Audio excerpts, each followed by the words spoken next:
And you just turned 32 a couple days ago. I did, dude. I did turn 32. How you like the fan on, man? Fucking Oh, warm in yeah. here finally, dude. I could feel the difference when I walked in here. Yeah. Well, yeah, that we weren't. You're the first podcast today, so last time you came in, second podcast. So imagine the furnace being off for 3 hours. All right, part 2. There you go. You're back. All right. So I was listening back on our conversation, and I believe we left off around 4th tour that you were doing. Yeah, 4th tour. Yep. You also spoke about your friend that had passed right when they medevaced you out. Yep. So after they evacuated you out, I see you said you were like just horrible. I couldn't talk. Yeah. I mean, everything was just jacked. What did they end up figuring out? What was wrong, like internally? Like what was going on? So that one's interesting because there's a lot to unpack there. Mm-hmm. Okay, so once I got to launch stool and I saw that doctor for about 5 minutes and he said, "Hey, you're going home. Your internal organs got really jacked. We cannot send you back." Still did not exactly have a good clear on what had exactly happened. So once I got back to Fort Stewart and got seen by some civilian doctors, so I had to be seen by multiple doctors. So the one for the chest, for my lungs, interestingly, I'd wound up getting in touch with an Israeli doctor. Now, my wife had gotten in touch with the Israeli doctor because she always does all this kind of research, and she was really kind of wondering, like, because I developed asthma afterwards. Like I never had asthma growing up, and so I developed asthma, and so she got in touch with the Israeli doctor, and it was very interesting to think about this. Okay, Israel is a country. They get attacked quite often. Americans, we don't. So our American doctors aren't used to this. But what I got was called blast lung. And so the Israeli doctor said that his wife, now check this out, this is crazy. His wife was in a bus that got bombed. She developed the same problem. It's a very common problem in places like Israel and those kind of places that always are being attacked, especially by explosive devices. His wife developed asthma also. It just seemed to be something that happened. So that happened. That's a long-term effect. The heart. So I went to Savannah Cardiology, and they are the ones who determined that my heart was dislodged. It almost twisted off. It got bruised on the front left ventricle. And so the heart tissue is different than regular tissue. So like if I hit you in the arm and you get a bruise, that blood that's going there is signaling to repair. The heart's different. So that front left ventricle, since it got bruised, that bruised tissue actually dies off. Mm-hmm. So it does not come back. So I got a thinning of the heart line wall of the front left ventricle. And then the other one was the IED explosion to the MTBI. So the concussion. Well, I got put into a concussion. It's with the University of Washington. I've been underneath a TBI study since 2014. So I go in there and they do this. They modified MRIs, and it's a long-term study. So it's been like 10 years. I've done 3 MRIs, I think, with them, and they take you somewhere. It's a whole weekend thing. They take you on a bunch of evaluations, MRI scans of your brain with this new, how they essentially what they do is they just take the machine and they have it read a different way. And they're just tracking your brain along the way. There was only in the study, I think it was like only 500 people got selected for the study. Mm-hmm. There's only about 350 of us left. Out of the 150 left, some left on their own. Some sadly have passed away. Some actually took their own lives because what they're finding out is long-term effects. Because within about a year, by psychological standards, when you have PTSD, MTBI, within about a year, you should be kind of recovered. That's by psychological standard. What they're finding, though, is the long-term effects over a course of a lifetime is somebody might be good for like 10 years, 15, 20 years, but then they'll get older and then they'll get some sort of psychological thing. And they'll start shutting down, psychologically. They might develop other issues. It might even cause stuff. And it's weird, like multiple sclerosis, ALS. I mean, we really do not understand what the effects of some of these things have done to humans over the course of a long time span. Mm-hmm. And that's because the modern way of fighting is only like 100 years old. We've been fighting forever. We've always had bludgeoning objects, things that stab you or poke you, but concussive objects, we have, that's only about 110 years old.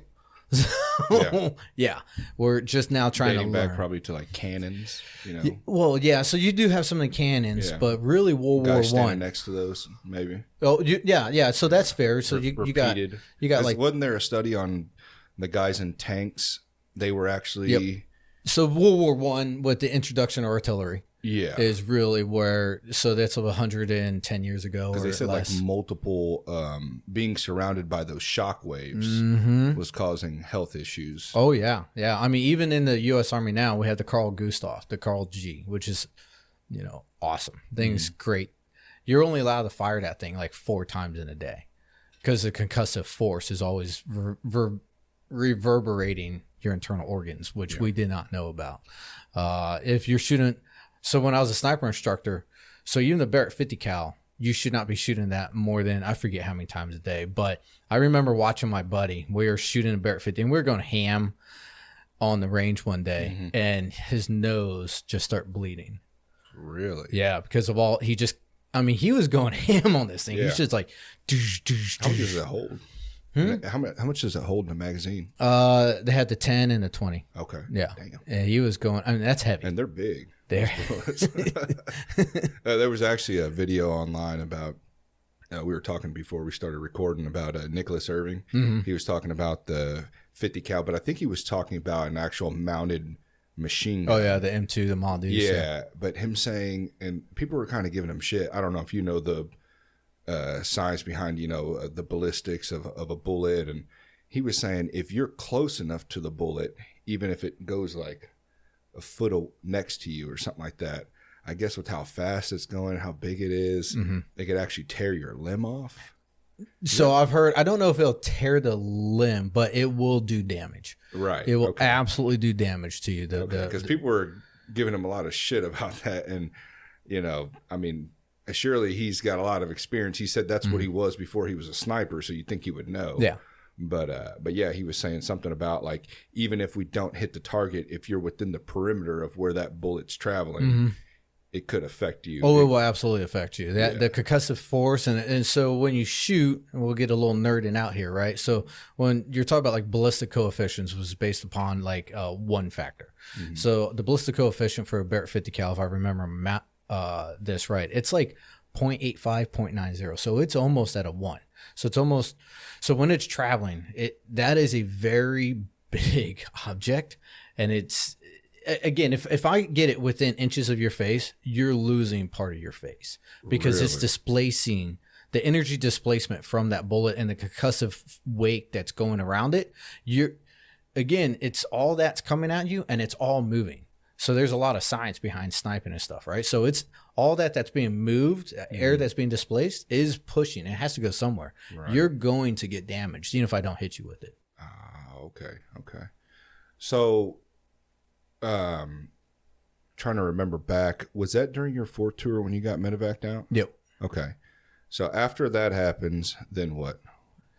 So I got medevaced. I got sent back to the States. How long before you're feeling better? Or did you ever feel? So that's a hard one. Again, I'm kind of a knucklehead, right? So I always kind of accepted that as things go, I'll just go with it.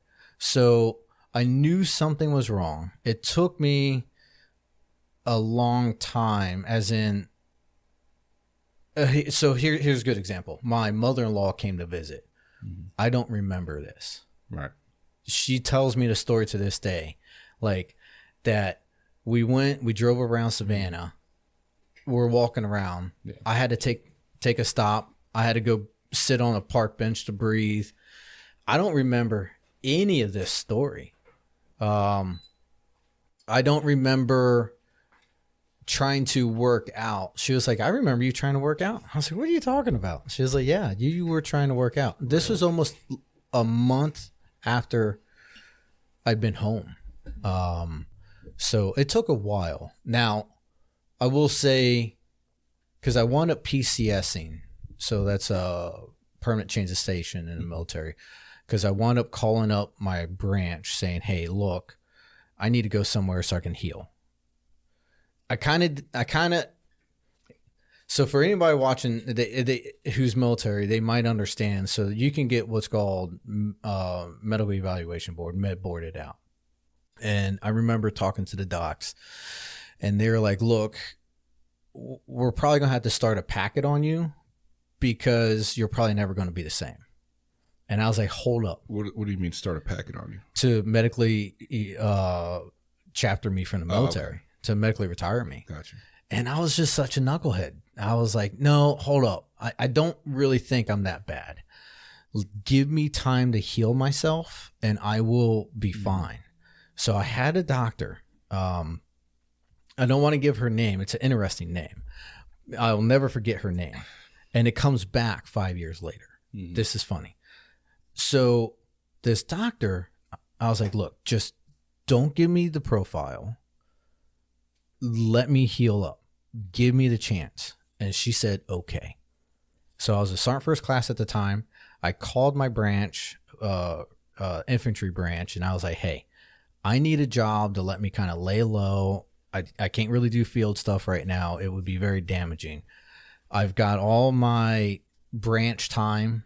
So I'm going to use some jargon. It's really, it takes so long to explain, but I've got my branch time. Let me go get a job that let me heal up.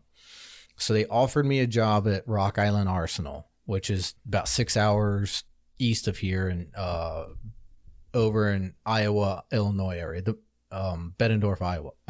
Bettendorf, Iowa, Moline, Illinois area. So I was like, okay, awesome. Never heard of it. It's with Army Sustainment Command. I'm not a sustainer, but it's a desk job. Let me heal up. So about 8 months or so after I got medevac back, I PCS'd. And at this time, I'm trying to physically get myself like back, right? I start with slow runs. I start slow weights. And I'm going to go to CrossFit for a second here, right? So CrossFit has a thing called the wellness cycle.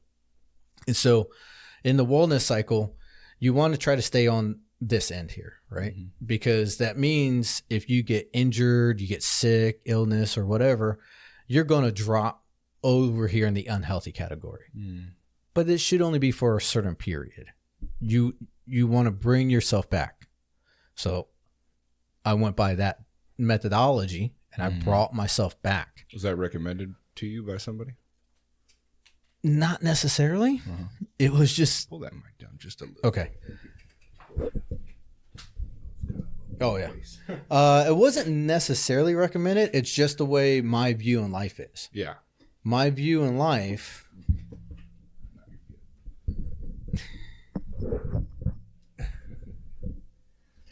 My view in life is that nobody can tell you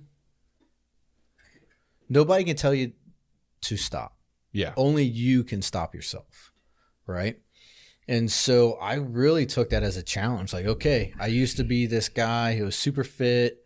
Right now, I am not in my best shape, but I'm going to get back. That was always my mentality. So yeah, it's just what I did. Yeah. And I got to Rock Island, and it took me the better part of about 2 years. And my gauge was the Army 2 mile run. So I used to be a sub 13 minute 2 mile guy. It was always on average 12:15, 12:30. When I first got injured, I couldn't do that. But after about 2 years, I got back to sub 13 and I stayed there. But then I developed drop foot. What is that? So when we roll, I tell you I can't like move my left foot. That's because I have nerve damage from that. So that's the other lifelong thing I have. To be honest with you, that might have gone over my head. Oh, actually, you know what? No, Andrew actually told me about that. Oh, did he? Because we were talking about the podcast. Yeah. Yeah, and I was like, I never even noticed at all. Yeah. Really? So what is that? So I don't know how it happened. Uh-huh. And this goes even further. So it's been 10 years after the explosion, but a year and a half after the explosion, I went for a 10-mile run. Mm-hmm. I came back and I was stretching and I couldn't lift my left foot. Oh, really? Just like out of nowhere. I was like, that's odd. You thought maybe you just sprained it or something? I did. I was like, okay, whatever. My foot is just my foot. I'll be fine. Right. This is also the knucklehead who I wound up like not a complete separation of my collarbone, but I wound up separating my collarbone a little bit doing judo one time. Oh, really? And I went like that for like a month. Like, oh man, it just hurts. Yeah. I didn't find out it was separated. Actually, when they did the x-ray on my chest, when I got blown up, the doctor came in and poked my collar. And she's like, does that hurt? I was like, no. She's like, well, your collarbone is about a half an inch separated. I was like, I know when that happened. So you were doing martial arts even in the military? Oh, yeah. Okay. Yeah, I started Jiu Jitsu back in 2007 in Florida. I was a Ranger instructor at the time with Capital Jiu Jitsu. Oh, nice. Ran by Danny Ruiz, who is now just being inducted into the Florida MMA Hall of Fame. Oh, cool. And Daniel Silva, and both of them are underneath. Their black belts just got their 4th degrees underneath Master De La Riva. So I got the chance to meet Master De La Riva, I think twice. And so I was there at the very beginning of their school. I stayed there for about 3 years and then I left. So I still keep in touch with the guys. Did you do anything in the military? Because I know they have like a combatives, right? I did combatives. Okay. Yeah, I did combative stuff, but jiu-jitsu, that's mainly what I've done. But I've done combatives. What is the combatives? What does that entail of? Is that just kind of like an MMA, or is that a just what is that? A mixture of all? So the answer is a mixture of all, right? So really it was the way to kind of get away from line training, which is the stuff that you saw, right? Somebody throws a punch, I move in, I block, or I parry, whatever. Gotcha. Matt Larson, who's been dubbed the grandfather of modern Army combatives. I met Matt Larson and he's a really awesome dude. So Matt Larson, who was with 2nd Ranger Battalion, he was big into Brazilian Jiu Jitsu at the time. This was like 95, 96. The commander of 2nd Ranger Battalion was like, hey, we got to figure out how to get these guys the fighting spirit again. I want Rangers as tough as possible. And so Matt Larson, who was a staff sergeant at the time, said, hey, why don't we try Brazilian Jiu Jitsu? So he implemented Brazilian Jiu Jitsu, but he did it in a way geared towards soldiers. So if you do a combatives tournament, you get docked points for pulling guard. The whole goal is for you to become aggressive, take the fight to the enemy, close with, grab them, subdue them, and wait for your buddy to get there with a gun to take them out. So it's a little different. So the core of it is jiu-jitsu, but it's a little different. Like if you do an Army combatives tournament, the pace is actually very high. Those guys are like very aggressive. Wrestling pace?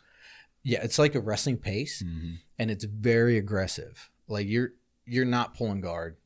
You are in it for a fight. A lot of dudes in the Army don't have time to become very proficient in Brazilian Jiu-Jitsu, so they learn and they get very good at like some of the basics, and that's all it is. But it's the aggression. You're in for a fight. Gotcha. How do you feel about that, though? I mean, pulling guard, them looking at guard that way. I mean, for what the Army's made to do, I think it's absolutely appropriate. Yeah. Yep, it's appropriate. If I move into a situation and it's going to be me versus him. Yeah, you're not going to want to have your back on the ground, basically. No. Yeah. No. Do I want to know how to fight from it? And there's been examples on the battlefield of men who've been like tackled, taken down. They were able to put a Kimura or a guillotine on them. Fine. But no, what I want out of my soldiers are people who are aggressive, who are willing to headbutt you with their Kevlars, smash you with their body armor, and then get their weapon up and shoot you. Like, that's what I want. Yeah, I think, well, the running joke is, I'm never going to pull guard in the street. So I see where that comes from. And just from kind of the research and talking to guys that I've done, I think Eddie Bravo was big on trying to explain that you could still fight from your back, but his was from lockdown. Yep. And him saying that basically half guard, horrible position to be in MMA. And then, guard, I don't think would be a horrible position in MMA. I might be wrong on that, but the lockdown was more utilized to be able to control and attack back. Well, the original premise was guard was to keep your opponent in you. Yeah. And then you can work for a submission. But it was to stop them from punching you, because it's really hard to if you go back to the roots of Brazilian Jiu-Jitsu, right? Like, if I'm pulling guard, I'm going to pull your head in. I'm going to hold the back of your head. I'm going to lock you down on your back. You can't punch me. Mm-hmm. And then I'm going to slowly start moving for like arm bar, triangle choke, because you can't punch me very easily if I've got a triangle lock on you, right? So I think sport jiu-jitsu has moved away from the understanding of the basics of what jiu-jitsu was. Mm-hmm. Yeah.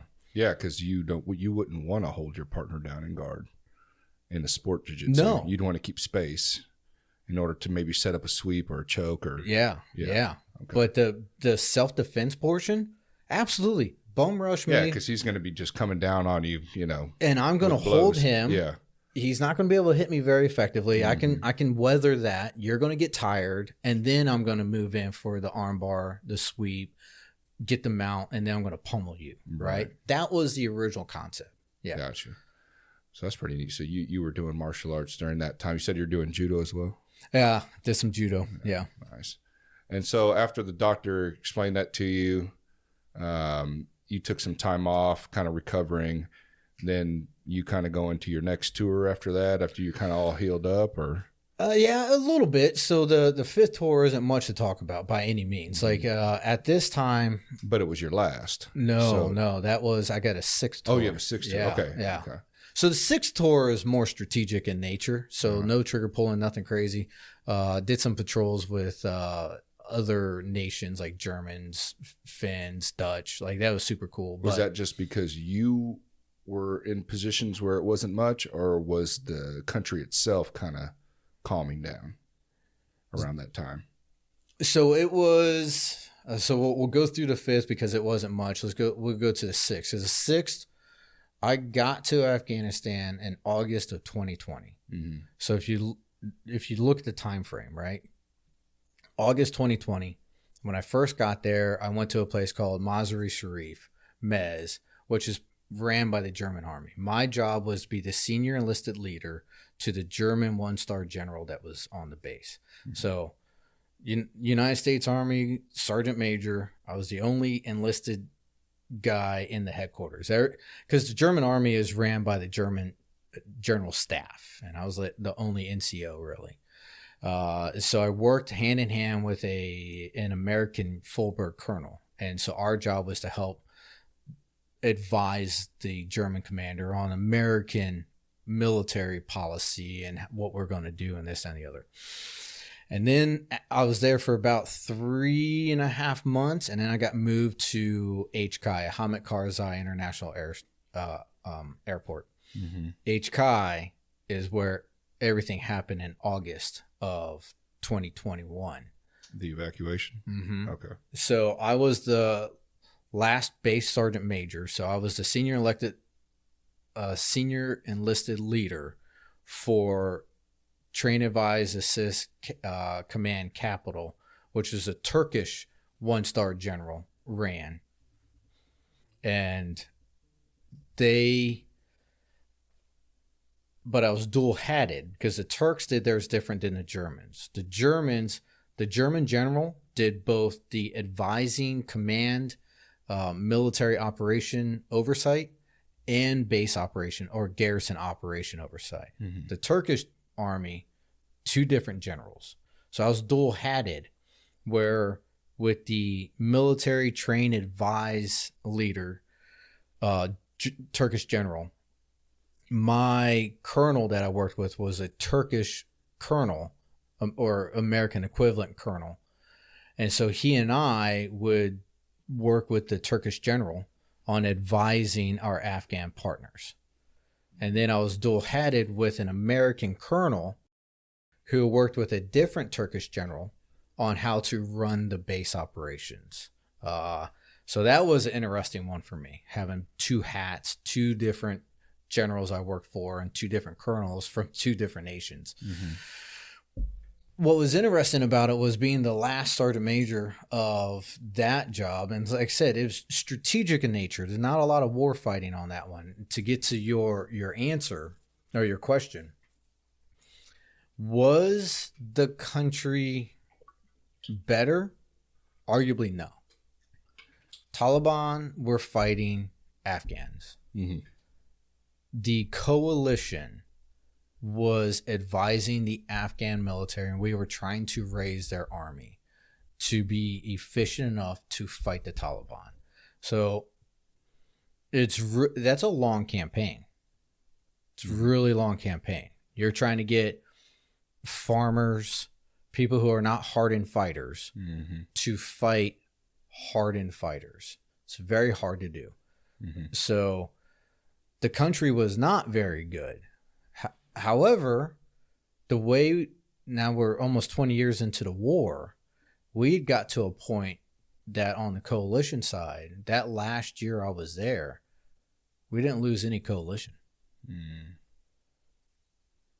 With a 2,500 people in theater.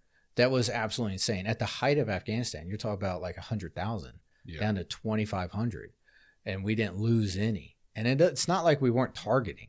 Mm-hmm. We were still targeting. We were giving advice to the Afghans on where to go, and we had our special operators who would sometimes do certain missions. So we were pulling back and letting them. Absolutely, yeah. How difficult was it training them? Oh, it's extremely difficult. Mm-hmm. It's extremely difficult to training Iraqis and Afghanis. Mm-hmm. Either one, it was very difficult. Right. Because not only the language barrier, the cultural barrier, how they do things. We were trying to train them on how to fight the Western way of fighting, which is not the way they fight. Mm-hmm. I'm pretty certain we could have just gave them guns and said, hey, go here, fight these guys. But it wouldn't have been direct targeted operations the way we do it. I mean, the amount of information that we put into a target package, even if it's for one mission, is ridiculous. Yeah. They won't even show it in movies. It's so, I'm sure, you almost boring cannot, and extensive. Oh yeah, you almost cannot understand like the amount for just one raid. Yeah. The amount of information and back planning that goes into it. That's what I've heard, with guys. They do a lot of stuff on YouTube where they'll take ex-Special Forces, ex-Navy SEALs, or ex-Rangers, and they will ask them, hey, here's a movie clip. Watch this. Tell me how real it is. Yeah. And a lot of times, I've heard them say it's like, yeah, missions don't really happen like that. You just don't get a call and you guys are going to, he's like, it's like planning. Oh, yeah. Like that's a majority of it for, a day's worth of mission or an hour, 6 hours mission, Yeah. Yeah. So yeah, I'm sure a lot goes behind that. I mean, because you're dealing with people's lives. Mm-hmm. You don't want to make mistakes. You don't want to cost your guys' lives, as well. So. Well, if you hit the wrong house. Yeah. Oh, man. Which has happened. It happened multiple times. Yeah. I mean, so to give an example, if we go in for a raid and we have imagery and each house we will put every single house with its own number. And we're tracking as we're going along. We just cleared house 1, house 2, house 3. Mm-hmm. Target house is house 4, right? Like you're doing systematic hits. Or if you're going straight for house 4, how are we going to set up security? How are we going to set up support by fire?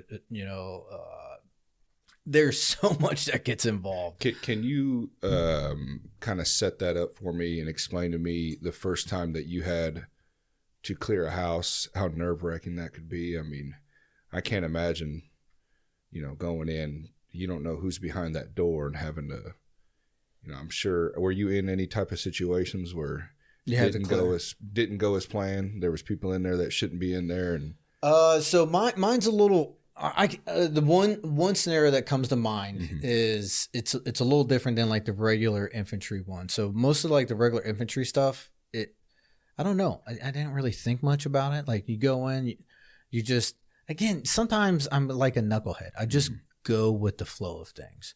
Either you're going to get shot at or you're not going to get shot at. It's just that simple. So there's one scenario. I'm going to go all the way back to my second tour. This one really threw me off. So it was me and my sniper teams. So I was a sniper leader at the time. I took 3 teams with me. Each team, we were still operating in 2-man teams at the time. So it was like 6 of us that all went in. I think it was just 3 teams. So we got inserted early morning. We had to go through Samara, the east side of Samara, which was like the OK Corral is what we called it. And we had to go in, and we were supposed to take a house. We were supposed to stay covert for about 72-hour mission. So not supposed to be anybody in this building. Our whole job was to do overwatch, try to keep the streets clear, and we were watching one specific building that they intel told us that, hey, there might be people operating here. Fair enough. Me and the guys go in, and then one of my guys, because we're about to go into the door, he's like, hey, Sergeant Wertz, there's movement in there. Supposedly supposed to be an empty house. I was like, okay, well, let's figure it out.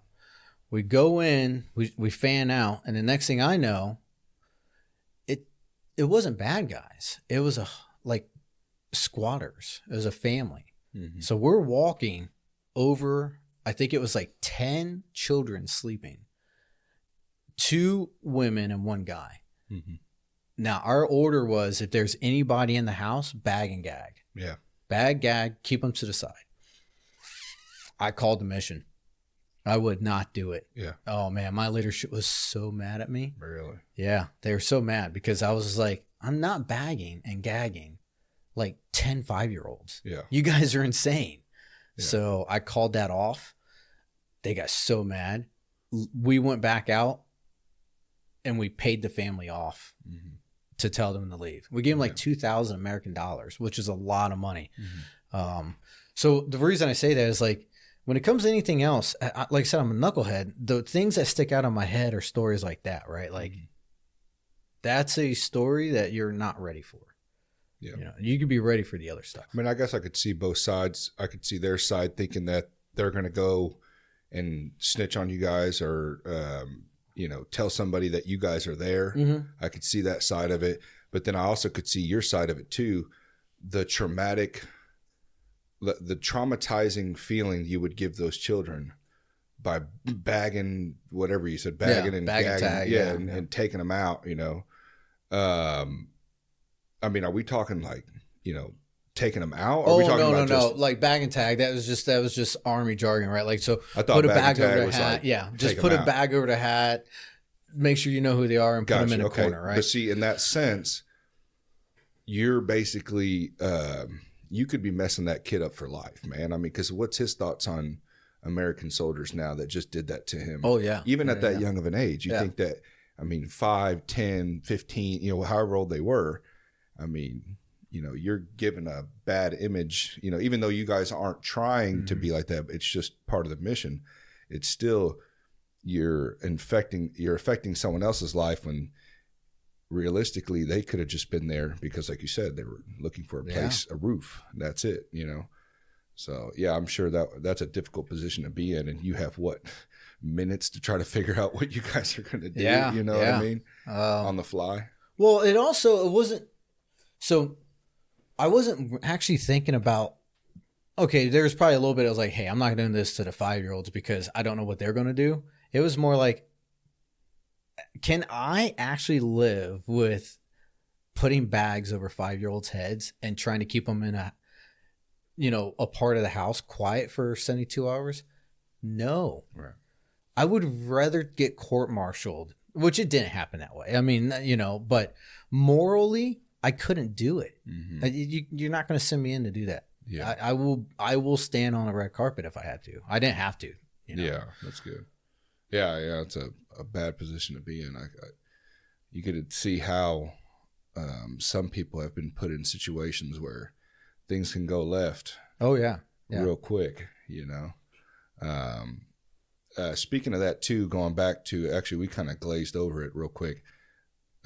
Going back to what happened to your foot. I just thought about that right now because we just went over that real quick. Let's get back and figure that one out. So that one's interesting. So again, 10-mile run, came back, couldn't lift my foot. Mm-hmm. This went on for like 6 months. Yeah. I still couldn't lift my left foot. Yeah. And it was starting to change the way I walked. And I just happened to be working now. I was with 1st Army headquarters, and I could go to the division surgeon directly. And I was like, hey, sir, can you take a look at this? Yeah. And he was like, that's really interesting. I was like, yeah, I know. I can't lift my foot. He actually, so I wound up getting tested. They like, what's it called? EEG, I think it's called, where they pretty much electrocute your nerves. So they put a bunch of little prods in you and they electrocute your nerves. And they found that the nerve was dead all the way up somewhere into my back. Okay. You got a Snickers? We'll be here for a minute. So that was in Davenport, Iowa. And okay, fair enough. Nothing they could do about it is what they told me. Mm-hmm. Okay, fair enough. So I just kept going. Got a dead foot, whatever. And so you have no feeling in it? I have feeling. I just can't lift it. Motor function wise, you can't. I can't lift it. Yeah. Still to this day? To this day. Oh, man. And that's what I'm saying. We'll get to it. Is there correlation with the blast? So this is where it's interesting. Okay. So I went for a long time. I still have the drop foot.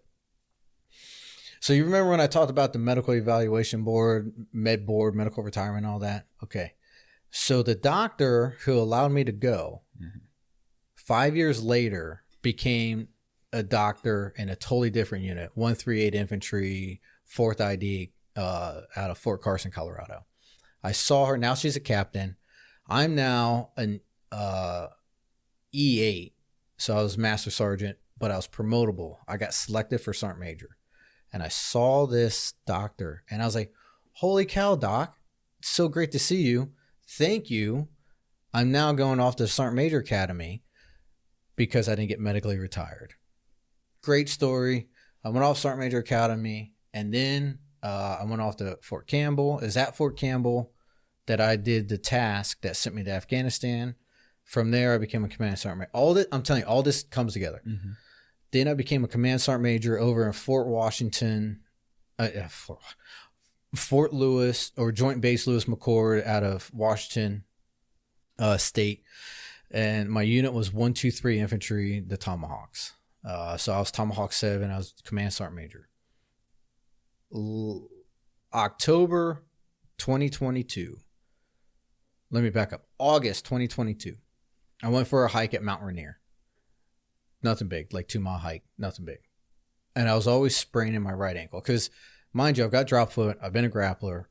I've been doing stuff like 20-mile foot marches, all these runs, pretty much with one strong leg.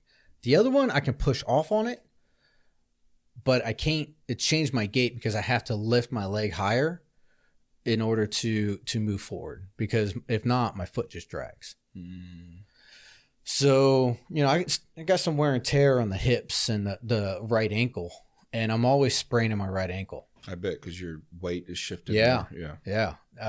But I stay like in physical shape. I'm always doing like balancing exercises because my balance is bad, but I'm pretty strong for, I'm still doing, heavy squats. I can attest to that. So, for me, it's always just adapting and overcoming, right? Again, I go back to like ancient man theory. If I'm an ancient man and I'm a farmer, I don't have anybody telling me, you don't pick up the hammer. I need you part of this community doing work. Mm-hmm. So I apply that to my own family. I'm always going to keep going. Yeah. So I go to a sports doctor. I'm like, hey, dude, take a look at my right ankle. I sprained it again. And he's like, hey, that ankle's pretty weak. Okay, fair enough. Whatever. I was spraining it all the time. October 2022, they send me to a neurologist on JBLM. Neurologist does the EEG testing again. Nerve is still dead in the left leg. He does it on the right leg. And he's like, oh man, you're not getting a lot of signal down to the right side. The signal on your right side is very limited. So I've got partial nerve drop on the right ankle. So I can't lift my right toes all the way up. So I got complete nerve drop, foot drop in the left foot. I got partial in the right. Okay. Again, I'm a knucklehead. Yeah. The doctor tells me he believes I have a form of ALS. Oh. So I got labeled with ALS, and they started a medical evaluation board. It's at this time, I got moved here to Kansas City so that I could medically retire around my family. Because the Army doctor is like, hey, man, it's called PMA. I forget what it's called, but it's on the ALS spectrum. ALS is a spectrum. You have PLA, PMA. He told me he believes I have PMA, which is like primary motor something. I would advise you not to read up on it because it's very damning. Yeah. Like, I'll just tell you, the doctor even told me, he's like, look, I don't know how fast this will progress.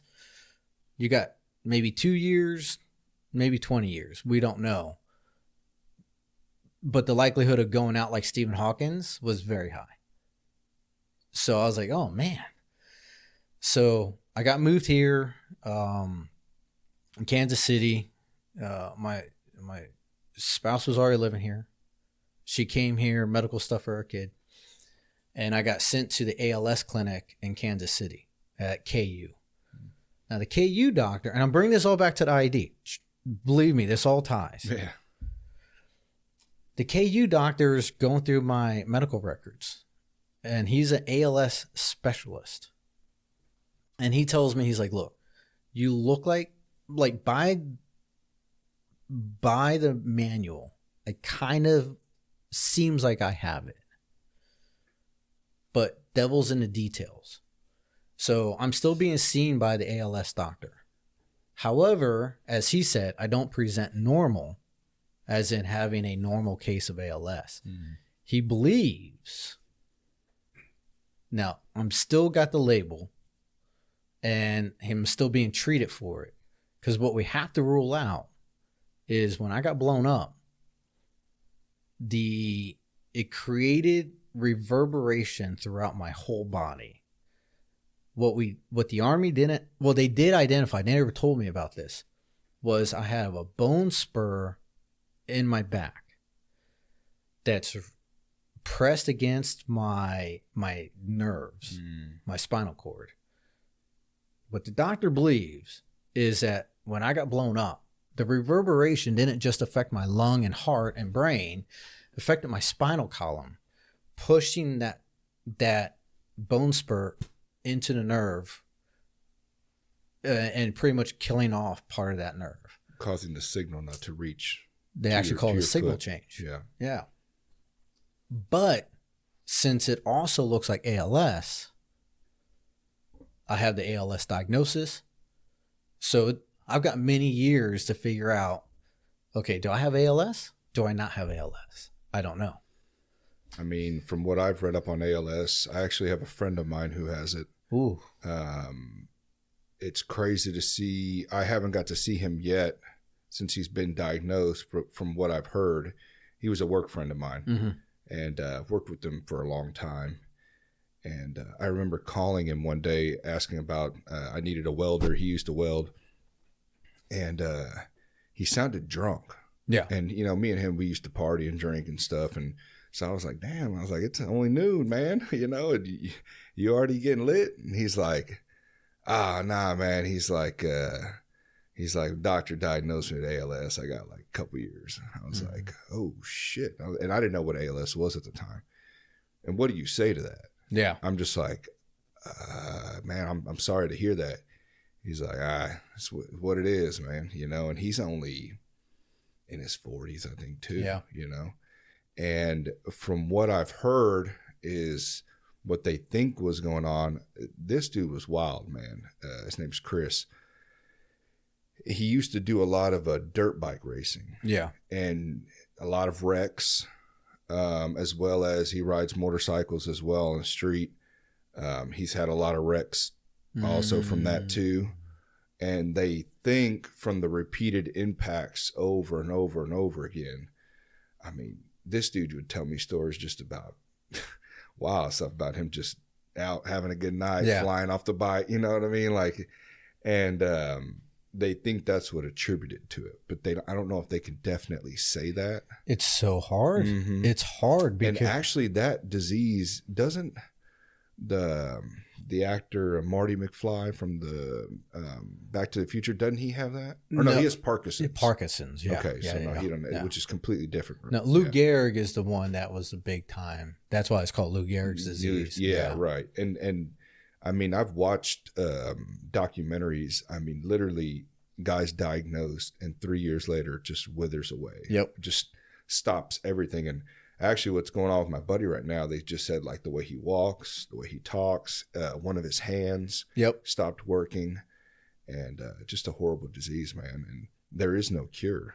No, as of right now, there's no cure. I read some research on some stem cell therapy that they're looking at that have been very positive. Can you do that in the state of Missouri? Or is that something you have to travel to go do? You'd probably have to travel. I don't know. I mean, because we got this really weird understanding with science. Stem cells don't have to come from infants. Yeah, they don't. Mm-hmm. They can get stem cells from bone marrow. Mm-hmm. It may not be at the same level, and even then, it doesn't have to be an infant, right? It could be umbilical cords. Mm-hmm. Those things. So, but stem cell therapy seems to have a pretty positive result.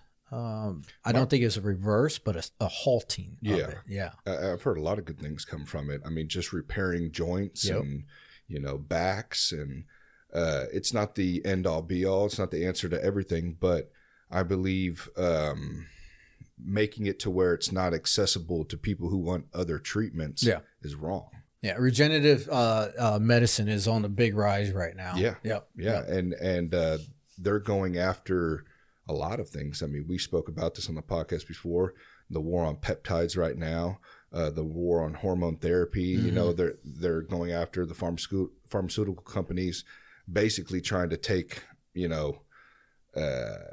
stop.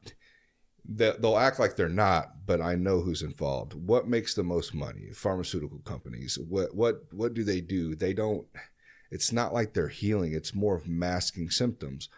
Hormone therapy has been known to actually heal and reverse issues that are going on, especially peptides, man. Peptides are, even me, I take peptides, and best thing I've ever done, and just to think that someone's going to be taking those because it doesn't align with what they think is medicine or, whatever is wrong, man. You shouldn't put a monopoly on something. You let people find whatever treatment works for them. Yeah, you don't know what works for the individuals, and we're not all the same. We're not all the same. Mm-hmm. And sadly, again, it kind of goes back to some of my thought process. Like, I wasn't going to have a doctor tell me yes or no. I'm going to take care of myself. Yeah. I want you to give me advice along the way. Absolutely. You got a medical degree? Fine. Mm-hmm. Am I going to take the medicine? Probably not all the time, right? Do I think medicine? I've always kind of gone off with, except for certain fringes, right? Some people have to take medicine. Mm-hmm. For the most part, most of us don't have to with certain things. And I'm not saying medicine's bad. No, I'm not either. I'm just saying we overuse. I do. Any type of, you have this issue, go take this. You have this, let me write you for this, know. And how many documentaries are out explaining how these pharmaceutical companies are taking these doctors out to lunch, are funding these hospitals, all sorts of backdoor bullshit. Yep. And I mean, getting a whole country, a whole world hooked on pills, and it's out there for you to see. And now that another form of medicine is starting to come out and become more popular, I mean, even at me at 32 years old, I do hormone therapy. And I think TRT peptides is the best thing I've ever done. Yeah. I felt like shit for a long time. Is there things you can do naturally to feel better? Yeah, there's ways. But when you're so low like I was, I think my levels were 200. There's not much you can go up from there, even naturally. And since I have done this, I mean, it's a night and day difference. Irritableness, depression, just being able to recover, strength, all sorts of stuff, man. It's helped me get to not the misconception of running steroids, like a cycle. Like, it's got benefits, but people confuse that with being like a bodybuilder. You know what I mean? And it's not. I'm just trying to level out my hormones so they're at where they're supposed to be at. You know what I mean? And, but yeah, man, I mean, I don't know. I feel like before, if I would have not gone to a clinic like that and I would have just gone to my doctor and explained all these things, it would have been of more, well, let's try this sleep medication. Let's try this sleeping pill. Let's try this, you know, depression pill, or, you know, all this stuff, you know what I mean? Just pills, you know, when really just getting down to the science of it and seeing that, oh, let's start out with blood work first. Let's see where your body, like, where is it at? Yeah. And let's start trying to balance that out correctly. You know what I mean? But yeah, going into what they call the alternative medicine versus, you know, regular medicine right now, it's because my youngest daughter, she's severely regressed in life. And so there's some things that we're starting to do, they're in the alternative medicine realm. But when you read literature, and I was just listening to a podcast about this a couple of weeks ago, about how a lot of doctors now are actually almost 10 years behind the latest science, because the science is coming out so fast. So some of the stuff that is being seen as alternative medicine actually is legitimate medicine. But because the science is coming out so fast, the doctors cannot keep up with it, and partially because some of them are underneath lobbyist control of laws and stuff like that, and being pushed certain pharmaceuticals. So I'll give you a real benign example is, you know, we're giving her some red light therapy. Doesn't sound like anything crazy. I've heard a lot of good things about red light therapy. Exactly, with de-inflammation, right? Taking some of the inflammation off. So we give her about every other day, about 10 minutes of red light therapy. That's it. She's asleep. We put the little thing up on her head, and that's it. What does she have? It's hard. We exactly don't know, right? She is labeled with having autism, but it seems to be a little different. Gotcha. Because when so she's adopted. She's my wife's niece. Okay. We adopted her. The way in which she was brought into this world was not exactly the best. There was copious amounts of drugs in her system. We were supposed to just foster her, but we fell in love with her. We were foster failures, you know. When we've had her since she was 3 days old. So we're mom and dad. And how old is she now? She's 7. Okay. So we adopted her at 17 months. And she was fairly normal. Like, by fairly, like 90% normal. She was like a normal kid. She used to sit there. Moana was her favorite cartoon. She wanted her hair like Moana's. Dad put the bow on top. You know, whenever, like when I left for Afghanistan in 2020, and she was only like 3, she thought I was at the gym. Because whenever Daddy left, I was always in. So she'd run around the house. Daddy's at the gym. Daddy's at the gym. Well, at about age 4, we don't know what happened. She used to be potty trained. The only thing that told us that she was probably on the spectrum was her whole life she was terrible at sleep. I mean, I've watched that kid be awake for 48 straight hours. And that's not being hard, like not even taking a nap. She's just going. And that's like a sign of autism. Fair enough. She used to be potty trained. She used to talk, tell us her letters and numbers and singing songs. She became nonverbal. She regressed back to diapers. And it happened over a course of about 2 years. Don't know what happened. We don't know if her system just got overloaded with stuff like, again, alternative medicine, right? Like trauma of being separated from family, you know, be it we introduced her biological sister for a little bit. I left for a year. This was also during a time period her, you know, me and my spouse, we'd separated for about 6 months. A lot went on. We also moved every year. Yeah.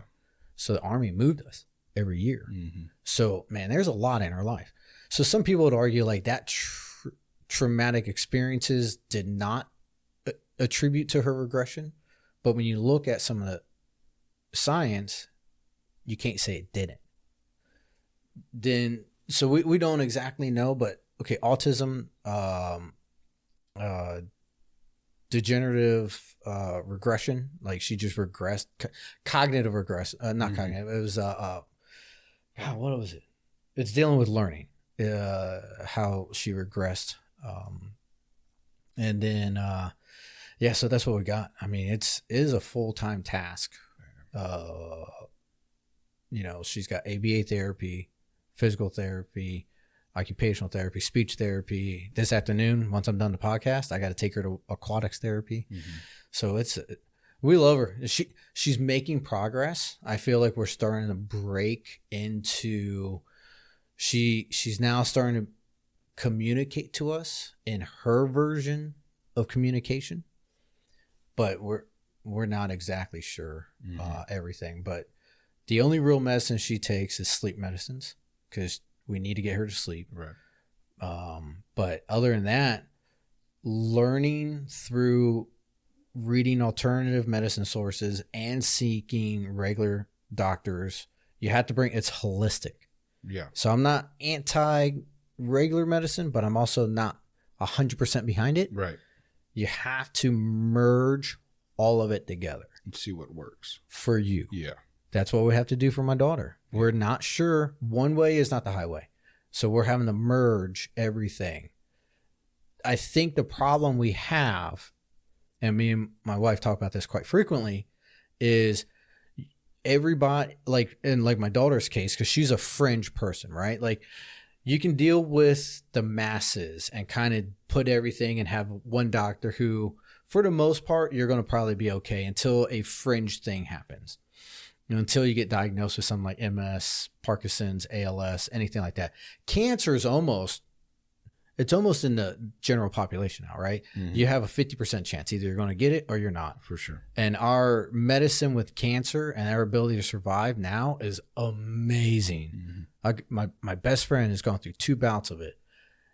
It's a tough road, but you can survive. Yeah. Oh, yeah. You can absolutely survive. Cancers now that would have killed you 10 years ago. Right. So on the verge of people being able to survive from cancer that we never thought we'd be able to get to. But that's because some of those doctors had to go into the alternative medicine route, right? Mm-hmm. With the immunotherapies, the stem cell therapy, all this stuff they're starting to do. Yeah. But for somebody like my daughter, you need a team. You need to bring them all together. I need a behavioral doctor. I need a therapist. I need an OT. I need a sleep doctor. I need neurology. I need all these people to come together and come up with a comprehensive plan for her. Because piecemealing things together, I need a alternative medicine doctor with a neurologist and a behavioralist. Like I need all these people together. Mm-hmm. So yeah, long story. No. And it's a tough road, man. You know, I couldn't imagine being in shoes, you know, where you have to go through that for you guys. It takes a lot of strength to have to go, you know, not necessarily you having to go through it, but be there to witness your child go through that. I mean, that's got to be difficult. Are there groups and stuff like that you guys are involved in that maybe they can kind of help you out? I know there's so many groups on like Facebook and stuff like that for other parents that are having are going through the same thing. So we're not active in groups right now. Uh-huh. I mean, in all honesty, I've been trying to get together with one of her classmates, dad. Mm-hmm. Like just let's get my daughter, her classmate, mom and dad, me and my wife, we go and let's just get to the park for a couple hours because we need some socialization with other people. Yeah. We've been trying that for 6 months. Mm-hmm. It's very difficult to socialize when you have a child that is as far along as she is with things. It's very hard to socialize Understand. because the amount of therapies, it is a full-time job. Oh yeah. But is there any other groups that maybe are offering stuff that works for them, like medicines and therapies? And have you found anything like that to maybe help you? Like groups, you know, they have dad groups, mom groups, you know, stuff like that, you know, and do they necessarily, have you been able to find anything online of other parents that are in the same situation as you guys that maybe they can recommend, hey, this medicine or this therapy has helped for our child? Yeah, my wife has done that through Facebook groups and some social. That's what I meant. Okay, yeah. Like I said, going and meeting people, very difficult. For sure, but social media and, you know, being able to share ideas, yeah, she's done that. Yeah, because it helps. Oh yeah, know? yeah. She's got some really good ideas out of it. Yeah, that's awesome. Well, I hope that all gets a lot better, man, because you know that's got to be tough. Also, you on your stuff, how is that going right now? Just still up in the air? Just kind of keeping track of it and just go see the doctor, living day by day. I mean, I guess you can't sit there and just think about it. No, you know? When you first get a diagnosis like that, again, maybe it's just because of my way of looking at it and some philosophy, but my life at the time, I was on a really interesting self-growth path, looking at stoicism and all this stuff. So it kind of hit me at a good time in my life, which is crazy to say because it was also a horrible time in my life. Yeah. It hit me while I was separated, and that was very difficult. Yeah. And so you can either accept what the doctor says and then you move on, or you can try to say, nah, this isn't real. And I honestly think, okay, you can take a level of acceptance and still be kind of disagreeable, as in, okay, well, I hear what you're saying. I accept what you're saying, but it doesn't define me. I'm going to go do what I'm going to need to do. So again, I still have the diagnosis. I still get seen by ALS doctor, and I will just keep being good until I'm not good, right? So I'm still going to work out. I just did my high 3 1 rep max like 2 weeks ago. I just developed a strength program for myself. I will still stay on the mats. I will stay on the mats until I can't be on them. And then if my brain is still good, I will coach people, right? You just keep doing what you can do. And that's awesome, man. That's the positive outlook on it. Yeah. Because what's the alternative? Eating yourself up in your house and just drinking it away or sitting there miserable. I become very nihilistic about the outlook of things. And then you can't do that, especially, I mean, I still have young kids. Yeah. And again, it's one of those, right? So what you said about your friend, and I mean, I really hope the best for him. Like, I hope he continues to go. And it sounds like he's had some regression. Yeah. And I haven't had that regression yet. It may happen. So what I've learned is I may regress. I may not. I may regress and only lose the function of my legs. Here's the weird part. Is much like your friend, because he had all these accidents and stuff like that. Did he get the disease as a genetic thing and he was just going to fall apart genetically, you know, or was it a series of events that led to a disease that we don't know? I will say, is that known? I don't know. No. So there are genetic markers. There are some people have a genetic marker and they can figure out if it's activated or not. So what scared me was I do have a genetic marker for ALS. It's not activated. Is that like a carrier or? I'm a carrier. Yeah. But it's not activated. It's an inactive marker. Yeah, my wife has that. She's a carrier of, I think it's the lung one, fibrosis. Oh, yeah. Whatever. I had to go get tested when I had my first child. Okay. Because if I was a carrier, it was a pretty high likely chance that my daughter was going to have it. Yeah. And, luckily, I wasn't a carrier, so lucked out on that. But I do remember the scary time, man. Oh, yeah. Yeah. Yeah, man, that's crazy, man. You know, I hope they figure that out, man. Because how long have you been going on with this? So here's where it's interesting. Mm-hmm. I got diagnosed in 2022. Right. I lost the function of my left foot in 2015. So that's like 7 years. When did you get blown up? What year was that again? 2013. Oh shit! So you've been So that's that's almost 10 years. Yeah. Or over 10 years. Yeah, I'm going on 11 years in May since I got blown up. Mm-hmm. So, and I'll be going on, quick math, roughly 8 years, almost 9 years. And usually people with ALS, they don't make it, 3-4 years. Yeah, it's it usually takes you out within about 2 to 5, right?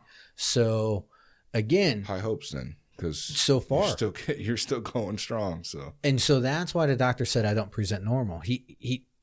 We don't know if I have it because it's been so long. Now there's been, again, let's talk about alternative medicine, right? Kind of a knucklehead. Mm-hmm. Ignorance is bliss. Continue to do what I do, right? Until smart, maybe. My father likes to say that I'm just stubborn. Yeah, you know. My wife was like, even if you had it, you would fight a wheelchair until you can't, like it's just the way it is. Yeah, but they say your mind can make you sick. Overthinking, stress, all that stuff can make you sick. So keeping your mind occupied and continuing to live your life, it's hard to measure if that contributed to helping your body. It's hard. But it could have. Yep. You know what I mean? Yeah. And so all the way back to the explosion and military stuff, and we're talking about like long-term effects. So veterans are 30% more likely to develop ALS.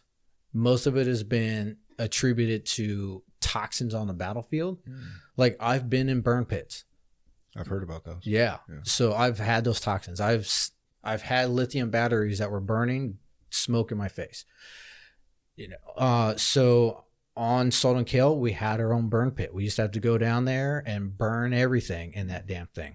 So again, do I have ALS from deployment? Am I 30% higher chance? Yeah, absolutely. Do I have ALS? Maybe. Do I not? I don't know. I'll just keep going what I'm going. So long-term military stuff is long-term effect. Evidently, I'm diagnosed with ALS from all that stuff. To go to the military evaluation board stuff. So I came here, and the end of my story for the military was I left my battalion Command Sergeant Major time a year early to come to Fort Leavenworth to retire here in Kansas City with the ALS doctor. October 29th, 2023 was the last day I was in the Army. 24 years, 4 months, and 5 days of service. The last tour was Afghanistan, and we get back to that, some more strategic. And like I said, not a whole lot of fighting, but so since then, that was the long-term effect. So half of my military career almost with drop foot, and I left the military with a diagnosis of ALS. So we will see what the future holds. Yeah. That's crazy, man. So after that, after you retired, which was recently, right? What year was it? Well, it was this year, right? Yeah, October. Yeah. So what's been different now? How's retired life? Oh man, it is actually very busy. I tell people all the time, because people ask me, "Hey, what are you doing?" And by luck, right, I do get my pension. I do get disability from the VA, and these are rights that are given to us for our service. And I did my time in the military, so I live very well within my means. Am I rich? Absolutely not. Am I going to try to get a job that will go make me super rich? No. I live comfortable enough for me and my family that I don't really want for anything. I could put a little bit away in the bank for a rainy day, but I'm able to actually be there for my family. Once you focus on your family, you put things in line, you'll be surprised at how busy you are. Yeah. You will be ridiculously busy. Now, again, That's good. That's better than being stagnant, because there is. They say when you retire, that's when you die. Of course, you're really young, so that doesn't go with you. But usually a guy in his 60s, 70s retires, doesn't know what to do, just kind of moping around the house all day. Well, it's a loss of purpose, and I think it's a loss of not just loss of purpose. I mean, what fulfillment is there too? You're just kind of just sitting around waiting. So I think a lot of that is attributed to how they live their life up until retirement. And so this is what I mean. Work was everything. Work was everything. Yeah. Right? Did you put yourself in a position to allow your family to be a focus that when you do retire, even if your family's older, your kids are now older, you have grandkids, are you able to go visit them? Do they want you to visit? Will they come visit you? Yeah. Right? Did you give yourself the ability to get a hobby? Do you have something for you? A lot of people lack that They hobby do. one. They don't. They think I'm just dad or mom, and that's it. It's like, nah, you need something out there, man. And I'm not talking about sitting on your ass and watching TV the whole time. Like, you need to go out there and do something. And it's not just, okay. And when I was a sergeant major, I actually used to tell my junior leaders, I want you to get a hobby. Okay, we can have a discussion on, is your hobby reading and weightlifting? Arguably, I say reading and weightlifting is just part of life. You should always be growing physically and mentally. Yes. But okay, we can have a discussion on, if your hobby is weightlifting, is it in a focused area like powerlifting? Because it's a skill. You have to learn a skill. You have to broaden your horizon. Mm-hmm. Even if it's CrossFit, did you get certified? Are you going towards the next goal? Are you going to do a competition? Mm-hmm. So if your hobby is giving you a skill to grow with, absolutely. Let it be reading and weightlifting. But I argue it should become something that takes you out of your comfort zone, and you have to learn a new skill. Mm-hmm. So me, Brazilian Jiu Jitsu and archery. Yeah. Love archery. I need to get back into it, but that was my big, used to do archery tournament. I'll take you up to Platte City. I know. Well, I live closer to Platte City than you, so you just pick me up and round. Yeah, we'll go up there, dude. They got a neat course up there. It's Is it 3D? No, but it's like a 3D trail course. It's just box targets. Okay. So what I do, I usually just take targets up there, 3 shots, lowest score by the end of them. I think there's like 21 targets up there. Wow. It's like golf. I always thought it was like golf for archery. Yeah. But yeah, man, I don't know too many people that like to shoot, so I'm usually up there by myself. But now I know who to invite. So I got to re-sight my bow in, but I used to do 3D tournaments all the time. Oh, really? Yeah. I've never done a tournament. Oh, dude, they're great. Really? They're great. I used to argue. I used to tell my buddy. It just gets expensive, man. I got so many damn hobbies. It does. Yeah, you start setting up an actual competition bow, you could spend some money on that. So I didn't do an actual competition bow. I would do the target with my hunting bow. Because I was like, you know what? If I'm going to go kill something, I want to be able to do it with something I can also hit a target with. For sure. And so I would do 3D target shooting with my hunting bow. And yeah, man, I loved it. Yeah. I used to tell people it's like golf. Okay, for anybody, I'm going to probably make some people. I'm just playing. It's just a joke. Don't mess with the golfers, man. They'll go. I used to tell them it's like golf, but for men, right? Because I get to try to kill something, Yeah, that's funny, man. Yeah, I never gotten that. Golf is cool, man. I've always wanted to try it out. I actually used to have some clubs. They were given to me, but I don't know, man. It's a skill set. I will not knock anybody for golfing because it is a skill. It's just so many hours invested in is. It, you know what I mean? And I don't know, it just didn't give me that. Some people, that's their thing, you know what I mean? You know how golf started? How? Do you? Mm-mm. So it's a Scottish game, one of the Scottish kings, I don't know his name or whatever. He actually started golf as a way to help his archers learn how to gauge distance. Really? Yes. Yeah, and so the premise of golf was based upon archery. Really? Yeah. That's pretty awesome. Yeah. I didn't know that. And I also seen too, are you shooting recurves? Yeah, I'll do recurve and compound. Really? Yeah. I've never shot a recurve. I've thought about it. I've thought about getting one, but I don't know. Oh, man. I like we're my compound bow. We're just going to bring you to the house. I just shoot it in the backyard. Yeah. Because I live in the unincorporated. I have one in my backyard too, but yeah, I've got it up against the fence or my shed. I always wonder if somebody's going to come outside one day and call the cops. When I lived in Iowa, I used to shoot my compound in my backyard. And that was, you're right. When you're in the city, it's a little scarier, but I live in the unincorporated part. I just shoot my bow in the back. Yeah, man, that's awesome. How long you been shooting a bow? 2015 is when I picked it up. Yeah. Yeah. Same. I think it was 2014, 2015. Yeah. Around that time. Yeah. I actually started listening to, I was looking into hunting at the time. Some guys I worked with, some older guys were talking about it, and no one's a hunter in my family at all. Yeah. And I just started watching YouTube videos, man. Just started watching YouTube and learning about it. And I was like, damn, so it was gravitating. You know what I mean? You know how sometimes you see something and you're like, that's what I want to do. Oh, yeah. You know? So I started doing a lot of research on that, bought a bow, and then, which I still have to this day, I still shoot with that same bow. I bought a Bear Authority bow, I think. Okay. It is. Yeah. And, but yeah, just 60-pound draw weight, nice, decent bow. I've had, added some attachments on over the years, but yeah, man, I mean, I'm no skilled archer or skilled hunter. I mean, I've only killed one buck my whole life. Yeah. I've shot a couple of does, but I hunted public land for a long time, man. It's hard to get something on public land. Yeah. We got all the other hunters. Well, you don't know what they're doing. When they go in my garage, I've got 2 heads in my garage. One's from one I shot, one's from one I found. But they're like, oh, man, you've been hunting for a long time. I'm surprised you don't have more up there. I'm like, do you know how difficult it is to get a deer on public land? Oh, yeah. Especially Smithville, out of all places. It's so overcrowded too, and it's gotten worse too. As like COVID happened, and all that stuff, people started getting more outdoors. But yeah, man, I've always loved it, man. And it's always been kind of like a getaway, peaceful. Even if I don't shoot anything, just hanging out there, just sitting out there.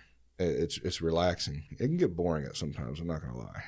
There sitting in the stands kind of boring. Actually, you know what I want to get into, and I'm a big follower of Cameron Haynes. Doing the elk hunts. Oh yeah, okay, I always want to do that. One, I don't have to sit in a fucking tree stand. Yeah, because that shit, it's cool. I love the view, but you sit in there for 6 hours and it gets fucking boring. I like the where they're actually just hiking the whole time, and to me, it's like, I don't know, it's just a better way to hunt. You can't really hunt white-tailed deer that way. I've seen guys do it. Well, just track and stalking. Yeah. I mean, that's huge skill for sure. It's a huge skill. I mean, something like that with a compound, very difficult to do. Very difficult. Actually, when I started doing recurve, because that's what I wanted to do. Because recurve is actually a lot easier for doing that, but you have to get closer to the deer. Right? Yeah. You have to know your paradox of how your bow is going to shoot. So it's so again, within the hobby of archery, recurve is a whole new beast. It's interesting because it's an old beast. Once you come out of the compound, it's completely different, right? I'm very accurate with the compound. Recurve, when I went to recurve, man, I was all over the place. Now I can keep a fairly decent shot group with a recurve out to about 20. Anything past 20, man, I'm all over the place. Yeah, same thing with me. Even with compound though, like when I'm hunting deer, I don't like to shoot anything past 30 just because I feel comfortable at 30. You know, you start getting in, I don't shoot as much to be able to feel comfortable at 40, 50, and 60 yards. I mean, that's far. People don't realize that. That's far. So when you're seeing Cameron Haynes shooting 100 yards, 80 yards. I mean, that to me, it's like crazy, man. I used to sight my bow in at 50. I'd get out to 50 just to make sure my 20 was that much tighter. Like that was so when I was in Colorado is super cool. If you ever, one of these days, maybe we'll just do a drive out towards Fort Carson because they have their own 3D walking. Yeah, I've been out there. I've been out to Denver. Okay. And kind of that area. Colorado Springs. I've been that's there. Where I was at. Yep. They had a little public 3D area, and I used to go out there. And they had a elk target that was out to 80 yards, and you take a shot at the elk target. So I used to, kind of imagine I was on. I did go on one elk hunt, and I was a knucklehead, man. By myself. It was too hot. On public land? It was on post. Oh, yeah. It was on the Army post, so it's public, but it's not public, right? Yeah. They give you your own little area. You had to register for it. I went out there. I was so busy. I was like, I'm going to go out this weekend. This is the only weekend I have that between field, going to the field, work. So I went out. It was way too hot. I was way too low in the elevation. Wasn't going to see any elk. And once I saw a mule deer, I knew I was going to see elk because they do not tango. If you see the deer, the elk are gone. But I kept walking around. I almost stepped on a rattlesnake. Like legitimately, this is a rattlesnake. My foot went right here. Shit. And I was by myself in the middle of like nowhere. No cell coverage. I would definitely say take somebody with you. Take a partner with you. Take somebody with you. That's pretty dope though, man. I've always wanted to go on a backpack hunt. Yeah. You know, go out for a week. You know, I thought that'd be pretty neat. I watch a lot of it on YouTube, man. I'll sit there for hours just watching that stuff. It's kind of weird, but just watching guys like on a week hunt in the mountains, man. Especially like the Colorado mountains, man. Yeah. That'd be pretty awesome. But the amount of logistics and food you'd have to take over that amount of time. Oh, yeah. Think about how many calories you're burning walking all the time. But I've seen those guys do it, even just regular guys, man. Like, you know, as vlogging and stuff becomes more popular, I mean, it's been popular for a while, but you'll just see regular 9 to 5 guys filming their hunts. And it's neat, man, because I can kind of I can relate to them more because we have the same lives. We're both working a real job. You know, you watch these other archers, you know, that's kind of their job. So they have all the time in the world. But to see how some of these guys, and they explain how they make time, how they plan everything, you know, realistic things that you actually need, not all this high expensive gear that, you know, you can buy this at this price or you can get this, you know what I mean? Yeah. I want the cheaper one. You know, I want to see what helps not break the bank. But yeah, it's pretty neat seeing that stuff, man. I hope one day I'll be able to go on something like that. I hope to plan in the future. Colorado's actually the spot I want to do it at. But in Missouri, they've already introduced elk and bear and I saw stuff. that. Yeah, down south.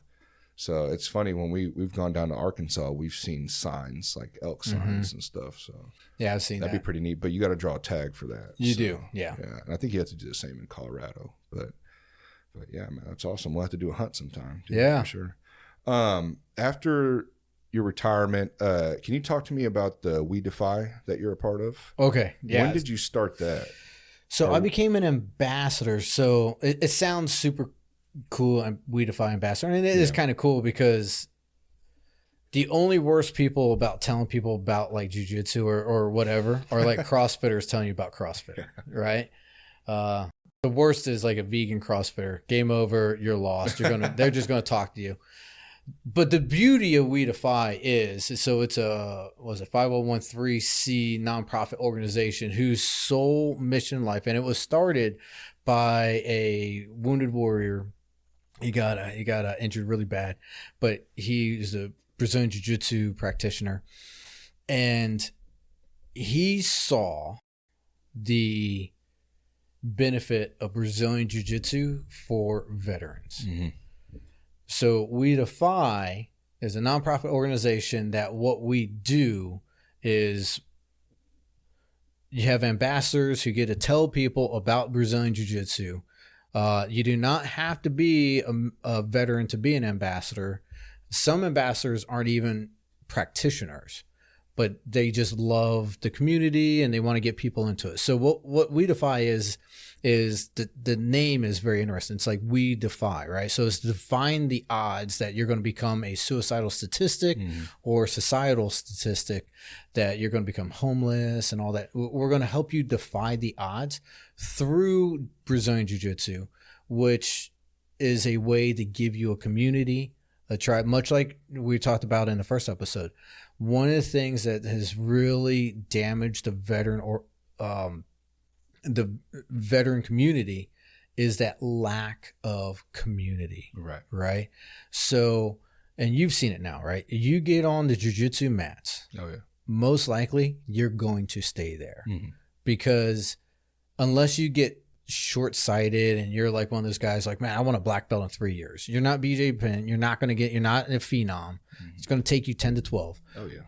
But the physical and mental aspects of Brazilian Jiu-Jitsu and what it does for you, and you're not going to beat. It help explain that.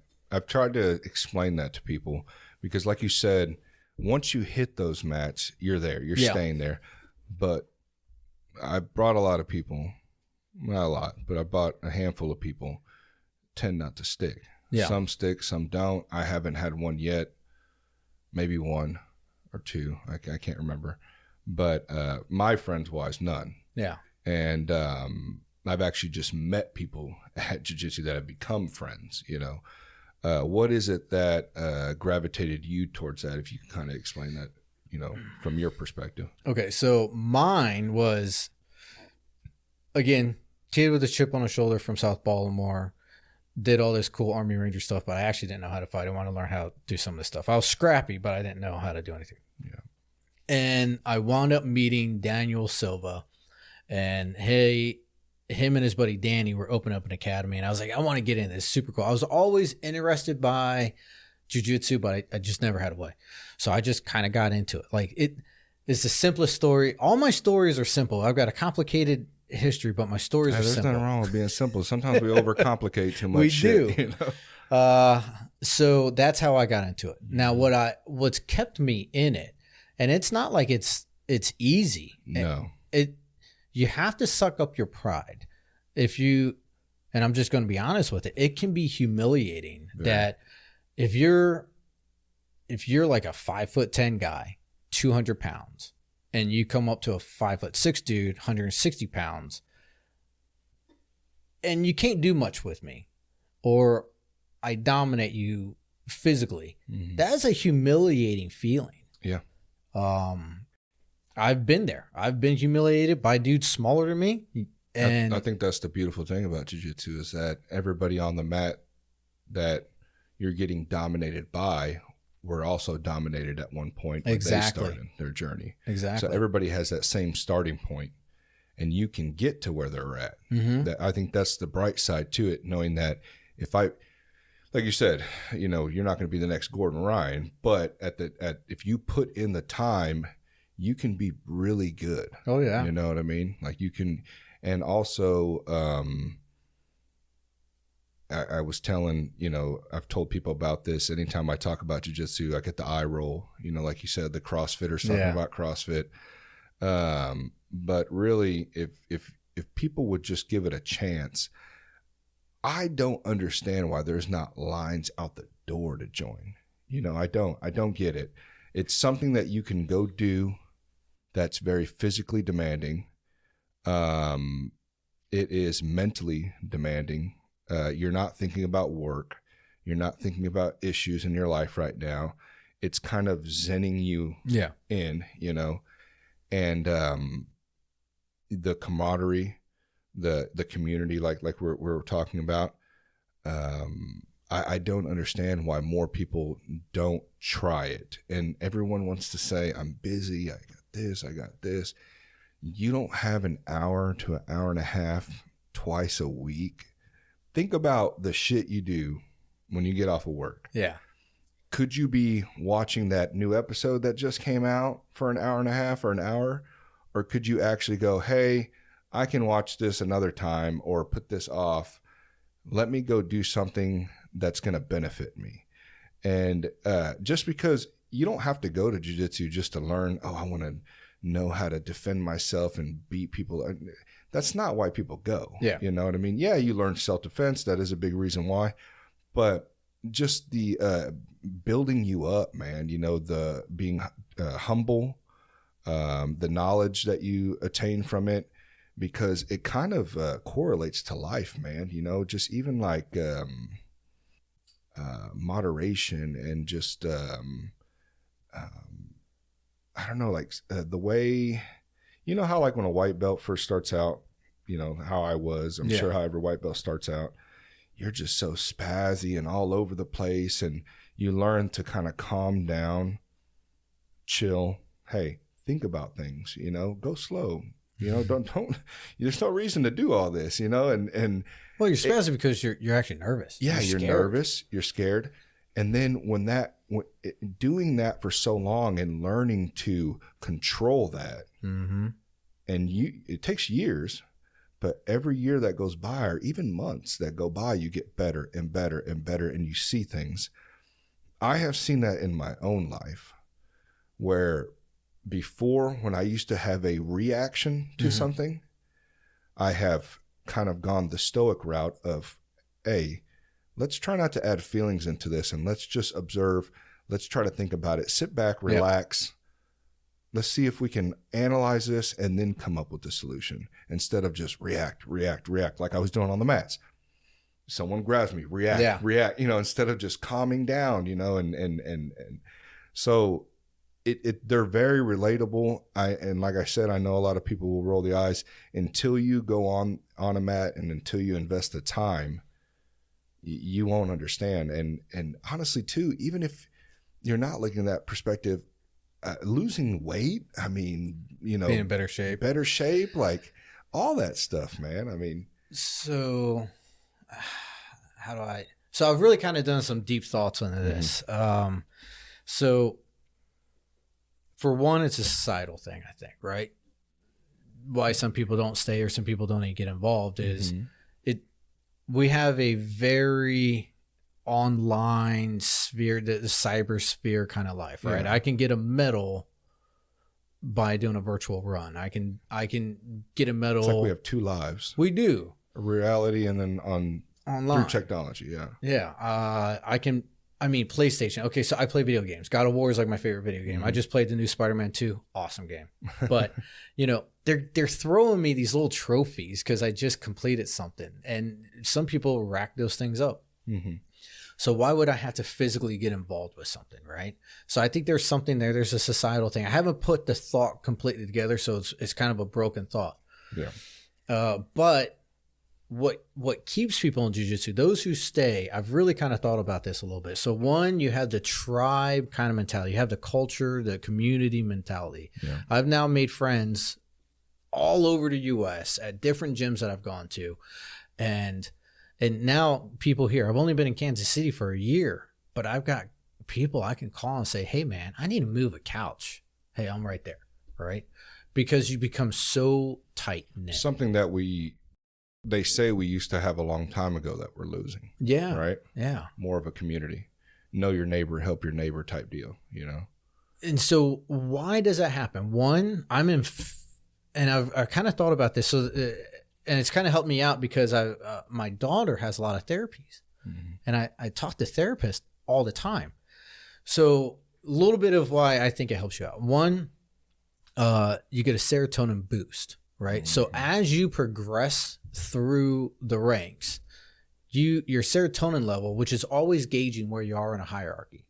So if you come in there and you're low in serotonin, you're going to be even lower because you're at the bottom of the hierarchy. You're going to be very humbled very quickly. But once you start progressing and you're seeing the progression, your serotonin starts going higher because you start getting less worried about other people. You're going higher into the hierarchy. So you have a serotonin thing. Then we also have the oxytocin, right? So there's the chemical. We are legitimately holding one another for 5-6 minutes. Sometimes it's gentle. Most of the time it's not. It's very aggressive. Yeah. But it's giving us a chemical boost. And I think it's interesting because you see a lot of times people say jiu-jitsu saved my life because they are addicts. What are most of the addicts addicted to? Oxycontin, heroin. What the low drug, oxytocin, which is just, Oxycontin is just a pharmaceutical version of oxytocin. Okay. You're getting that in your system naturally. An hour on the mats, on an open mat, you usually don't feel better unless it's like, again, you got smashed for an hour and your serotonin levels drop, but your oxytocin levels are higher. I would say that mental clarity at the end. Exactly. It's almost like a runner's high. It is. Yeah. Yeah. And then you get your dopamine dump, right? Because then you got people fist bumping you, high-fiving you. It's just the community. Yeah. Instead of like the same dopamine bump that you get when you open up Facebook and you got 20 likes and you're like, oh man, I'm on top of the world. Yeah. You get that through jiu-jitsu. So I really think, if people are willing to give it a try, I've really thought about, like, I would love for somebody to actually do a test of what your dopamine, oxytocin, and serotonin levels are before and after. Yeah. You know, because I would argue you're going to have that. That's what keeps a lot of us there. So for like We Defy, it's giving you a community. A lot of veterans get out and they're statistics society. They become addicts and stuff like that because lost community. They become addicted to drugs because you're injured. You're pumped full of medicine. Yeah. And then this is a way to get you into the community. You get the chance to, one, learn a skill, get friends, lifelong friends. Like I said, I've got friends, Florida, Texas, Colorado, wherever I can just go and roll with. And your chemical system, if we want to get into like alternative side of medicine, the chemicals that help make us humans are going to get an increase. And if you're a male, you might get some testosterone increase too, naturally, because now you're doing physical fitness, you're losing weight, you're increasing muscle. I mean, I don't know. It is a full chemical body community thing. You know, I would argue even better in CrossFit, because CrossFit, you're not touching your opponents. You're not getting an oxytocin, right? Yeah. So Brazilian Jiu Jitsu to me is an all-encompassing workout lifestyle. And also, I'm sure for veterans, especially ones that have done tours, that I don't want to say it's an addiction. I think you would classify it as that, but kind of being addicted to that adrenaline rush of being in war is kind of, it's not, jiu-jitsu is not relatable to that exactly, but you're, at the end of the night, you're going against a guy and it's can be considered life or death. Yeah. You can tap, but you're kind of mimicking that. You know what I mean? But you're under pressure. Yeah. Right? You're under pressure. You are putting yourself in a position of if somebody danger. Has a choke in. Yeah. The good thing about being in a controlled setting is you can tap, but you're mimicking what it would be like in that scenario. Because he does not have to, or she does not have to listen to the tap. Yeah. They can just put you to sleep. Yeah. The beauty of the community is there is inherent trust from the beginning. I'm going to trust that my limb, you're not going to break. Yeah. That's a hard thing in this society right now. Oh, yeah. It's a very hard thing. How has it been being with We Defy? How has your experience been? So I've only been with it for a few months. I will tell you what led me to go to it is the years before that, where I've seen veterans like. And this is Jocko Willink involved in that? Because that's when I first seen. He is getting, he's involved. Okay. Actually, we just did our fundraiser for We Defy for Veterans Day, and we got the Jocko Willink pack because we were one of the first 75 schools to do in the nation to get our packet in. So we got the pack, we got the drinks, super cool. But yeah, Jocko's part of it. So what led me to get the We Defy, because as a We Defy guy right now, the beauty of it is I get to just tell people about jiu-jitsu. But I've actually I have helped a couple guys get into Helion. Once February 4th comes around, we're going to do the paperwork to become affiliated with the We Defy. Because what We Defy does is the veteran community, a lot of times, a lot of them are strapped for cash, right? Like very hard, again, statistically, usually not high on having a job or anything like that. So I get to tell people about it, and then I get to bring you into the academy. And if you choose to try to stay, you can do an application online. And I could send out the link for it, but you can do an application. And then if your academy is affiliated with We Defy, they will help pay for your first year of Brazilian Jiu-Jitsu at the academy. That's awesome. So they'll pay your dues, whatever your monthly dues are, $90, $100, that gets covered by We Defy. And they send you 2 gis to help start you out. Oh, dude, that's nice. They're not cheap. Yeah, they're not. I mean, you see the gis. They're pretty nice gis. Yeah.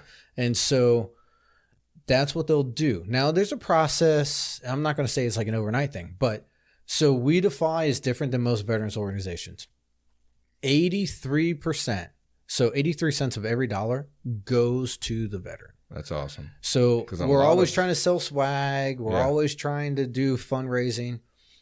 But the overhead to run We Defy is there's only like 3 paid employees, and they're not getting paid much. It's not like they're getting millions, right? Like, yeah. And a lot of charitable or charity organizations, it's the opposite. It is. It's Water like start getting muddied, and 35% maybe go to, which is frustrating. Because like, are we doing charity here? Or are we trying to make a job out of this? You know, and I understand it costs money to run these organizations. You know, but what are we doing here? The majority of We Defy, 90+%, is volunteers. That's awesome. They are all volunteers who are just trying to get people on the mats. We're going to roll with you. You know, they're going to send out product. They have a few people who actually are doing work, and they're like building the gis. Like I've got my real good buddy. He actually is the gi guy for We Defy. So he'll send me sometimes like what they're coming up with. I'm like, yeah, dude, that's awesome. Do that. But there's, for the most part, it's a labor of love. We're doing it because we love the community, and we just want to. And nobody, like I said, nobody gets paid. I don't get paid if you join the academy. I don't get paid if you throw We Defy swag on. For me, it's just I get to fist bump you and roll. And now, hopefully, we get to make your life better. Because we know if you stay with Jiu Jitsu for about a year, man, you're probably going to stay for life. Yeah. You might hit the blue belt blues, but you're probably going to come back. Yeah. You know? Yeah. It's awesome, man. And I think that's a lot better than you're giving them that hobby we talked about to kind of keep their mind occupied, build that community, instead of just, you know, giving them stuff. Yeah. You're giving them something that can help them in life. You know what I mean? It's a lot better than just here's money. Yeah. Or here's this or here's that, you know. How have they seen good turnaround with We Defy? Yeah. They just sent out their yearly email of the stuff that they did. They like broke all kinds of records. Just there, more affiliated schools, ambassadors, and then sponsored athletes is what they call them. The guys we bring in for a year, called sponsored athletes. They had like record-breaking years for 2023. How long have they been around? We Defy's been around. Oh man, it's been at least 10 years. Don't quote me on the number. Okay. They've been around for a while, but since they're so, you know, again, 83%, it's not a lot of advertising. This is grassroots, small community. I remember seeing around by word or gyms or sharing stuff. Yeah, that's all it is, and now it's become pretty big. Yeah, is that something you're going to do yearly at gyms? The one you just did? Oh, the fundraising? Yeah. So actually, I was just talking to Jeremy Warden up there for 10th Planet. Yeah. What we want to do is kind of like a merge for Memorial Day. So in May, we'll try to do a 10th Planet Helion We Defy rock and roll. That'd be super cool. And then Veterans Day, kind of same thing, but where 10th Planet will be like the first ones for Memorial Day, we'll kind of do it for Veterans Day, where it's like open mat, come out. So again, expand the community. We're going to have the 10th Planet weirdos. I say that playfully, you know, but the 10th Planet dudes, no-gi guys with the traditional dudes, and you get veterans in there. Dude, I'm so excited about it already. Yeah, that's awesome. Do you guys have quite a bit of veterans right now that are participating? In We Defy, the ones that you guys are sponsoring? So I'm working to try to get 2 right now, but Helion's brand new. I mean, we're still, for sure. Yeah. So, and you're brand new to it as well. I'm brand new to it. Yeah. I've got a really good buddy of mine up in Washington State, man. He's crushing it right now. He's just crushing it. Yeah, we're trying to get it out because this area, you have a lot of veterans out here, but you don't at the same time, right? So just kind of talk to people if you hear anything, but trying to get the word out there a little bit more. Yeah, and I'll have all the links and stuff like that That'd be cool. in the show notes. But Yeah, that's awesome, man. I think it's a very positive thing, and it's kind of a different look to it. You know what I mean? Than just a traditional. I've seen like the tiny homes for veterans. I've seen all that stuff, which are good too. But I think this is a cool new way of actually helping that mental stimulation that is forgotten that these guys need. You know, that a lot of them, they were in the military, they earned what they got, what they were doing in the military, and they still want to be able to earn that as well, you know, in the civilian world. Well, I think you're right. There's some of that earn that they still want. They don't want to just be given things. It's the feeling you get from doing working hard for something. It's hard to explain, man. I mean, just being given stuff is. But people knock the stripes. Yeah. I've heard people knock the stripes. I will never knock a stripe. I mean, your first stripe's your most important stripe, right? Because it meant you stayed there for at least 6 months. Yeah. I was happy when I got mine. As you should. Again, it's that like going back to the serotonin thing, right? You probably had a little boost that day. You walk home, you're like, babe, I got one stripe. Woo! She's like, what the hell is that? She's like, whatever, dinner's ready. No, but like seriously, the stripes, that's like a little increase in your rank. And for military guys, okay, it's funny. I kind of do a little comparison. So white belt is like, you know, E1 through E4, right? Like, okay, you kind of know things, but you kind of really don't know anything. You're dangerous, but you're not really dangerous, right? Blue belt's like your E5, E6, right? Sergeant, staff sergeant. Now, I'm not going to put the officer ranks. I'm going to strictly still with NCOs here. So that's your sergeant, staff sergeant is your E6, blue belt. Most dudes get out of the military about that time. E5, E6, they made a little money. They've been in long enough. They're not at 10 years. They don't feel locked in. Boom, they're getting out. And an E6 is a very hard rank in the military. E7 is where you're a made man, just like Brazilian Jiu Jitsu. You're a purple belt. You're a made man, right? E8, master sergeant, first sergeant, is like being a brown belt. You get some respect, but you're not the sergeant major. Gotcha. So brown belt, you get some respect, but you're not a black belt, right? And then sergeant major is like black belt. Like that's the dude. So to put we Defy and try to get some veterans to understand like the rank structure, there you go. That's how I would put it, you know? And do you have to necessarily be a combat veteran in order to do we Defy? So by the bylaws, yes. Okay. However, if you are a veteran and you are struggling, put your application in. Let them hear your story. They will do case by case. So, because the whole premise is we want people to get on the mats, get a community, because you don't know what comes out of it. Some people get job offers. Some people it just changed their lives. Right. They won't kill themselves. Yeah. Because suicide rate is huge in the veteran community. Huge. Why is that, man?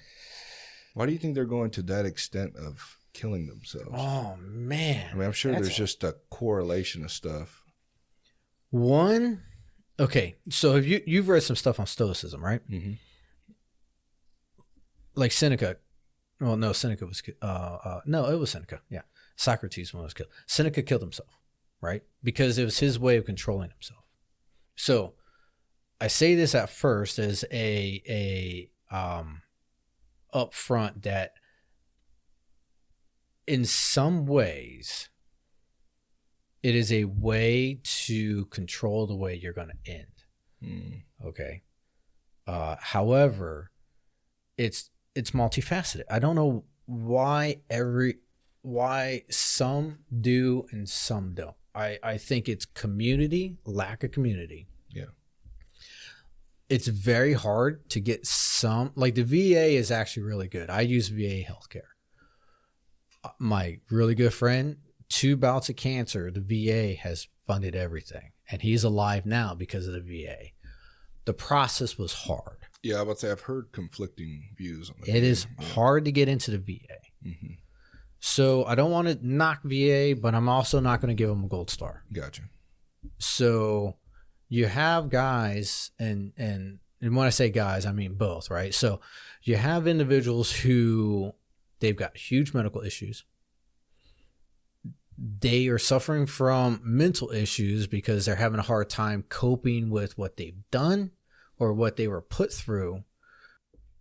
So lack of community, lack of resources, and then how do they control their way out? That's the only way they control it. So why do some of them do it? I don't know. Have I had friends that I've been surprised that they did? Yeah. It's always the ones you don't think, right? Yeah. I feel like maybe that's not every case, but they say usually the saddest people are the ones with the biggest smile. Well, and most of us think about Robin Williams, right? Yeah. I do remember one of my friends, I actually gave a eulogy on him. I saw him 3 days before he killed himself. He hung himself in his basement with a garden hose. His wife and he had separated, and I knew we'd served in Ranger Battalion together. And I remember seeing him. I was like, "Hey, man, are you good? How's everything going?" He's like, "Oh, man, I'm good." 3 days later, he's found dead in his basement. That happened to me. A buddy at work was texting me when I first moved into this home, and it said, "Hey, man, how you doing? If you need any help, let me know. I'll come help you." I was like, "Nah, man, I'm all good." And I mean, this guy was always just, he'd gone through some stuff in life, divorce, but he was always, he explained to me going through a rut, and how difficult it was, and how now he's a lot better. And he used to help me out with a lot of stuff I was going through too at the time, just kind of telling me, things get better, it's going to be all right. And then I go to work and he's not there. Don't think anything of it. I just figured he had a day off or something. It wasn't like a friend I hung out with necessarily out of work. Just he was a friend at work. And then the next day I find out that he shoots himself in the head with a shotgun. Yep. And this was, dude was always happy, I don't understand it, man. And I still don't know to this day why he did it. Still to this day. I don't think we're ever going to really understand. So he was one of my old soldiers. He was telling me hey, it's going to be all right, buddy. You're worried about me. And the whole time I didn't even know that he was on the verge of feeling that way. Yeah. I had a soldier of mine. So I was my 6th tour. I was over in Afghanistan and I got a text message from one of my soldiers, actually lives in a Springfield. And he said, "Hey, so-and-so just killed himself." And I was like, what? Because he had been out. I knew he'd been some struggling. He'd always had some issues. Mm-hmm. But he'd actually joined a group to help people, veterans, to not commit suicide. Mm-hmm. And when I found out that he did, I thought maybe he got drunk. No, he did it stone cold sober. So I don't know. I could tell you I've heard the stories. I've had some friends of mine who they went down that road and you hear the story and you're like, man, what the heck? I don't know. Mm. And that's one reason for We Defy it means so much for me, because if I can get a veteran in there on the mats, most likely you're not going to. Yeah, I think community is a huge part, because even for a regular person, mm-hmm. when you get out of high school, and you start to become an adult, and then your friends taper off and they go do their own things. You start your own family. Your circle starts getting smaller. Oh, yeah. Work becomes exhausting. It becomes Groundhog Day. Everything's the same. And you find yourself being at home and not really getting out much because you're tired. Mm-hmm. And, just all these reasons. And it can be, like you said, just so beneficial to have a community, man, like being around like-minded people that have the same interest in something. And that can be in anything. It doesn't always have to be jiu-jitsu. It could be whatever. Yeah. Go out and find it, man. Go on Facebook. There's so many groups out there. I'm in a bonsai tree group on Facebook. That's awesome. My bonsai's dying over there, but I'm trying to bring it back to life. I couldn't tell. Yeah. Well, I'm also not in a bonsai tree group. I forgot it down here for like 5 days. So it's a little dried out. But I have a community on Facebook that I can go on there and I can see tips and, on how to take care of my bonsai tree, man. Yeah. And the same way with just people, man. I know I'm kind of trying to shed light on all this stuff because it's so depressing. you know, what people go through, but you can fix it, and just killing yourself's not the way. You know, a lot of us have been there. We've had thoughts. I could probably say a fair amount of people have probably thoughts ran through their mind of just giving up, but it's not the right way, man, you know, especially for the people around you, you know. And you know, I've heard stories of even people that I know of family members walking in and finding their loved ones like that, and just what happens to those people afterwards, you know, the trauma. I mean, you wouldn't want that for your family, you know.